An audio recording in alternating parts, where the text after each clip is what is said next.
Okay, magandang araw po sa inyo mga boss. Pindangan first, Kamiling Tarlac Project Part 7.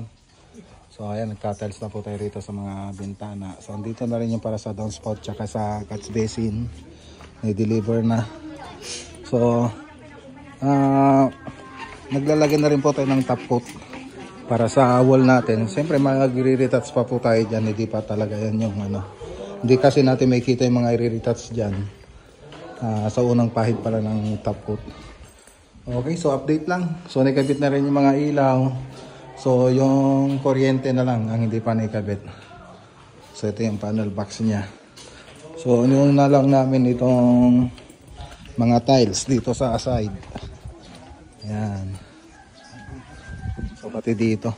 So meron pa po tayong gagawin dito, additional na gagawin. Dirty kitchen. So abangan nyo po yan sa susunod na part. So yung mga tiles na ito kompleto naman na. Na i-order naman na yung mga tiles na ito. Nakapagpili na rin sila madam. So andito na yung mga tiles. Tapos adhesive andito na rin. Tapos dito tubular na stainless yung lalagay natin dito sa railings na terrace. Okay, so yan yung update dito sa Pindangan First Kamiling Tarlac Project. Magandang araw po sa lahat at God bless.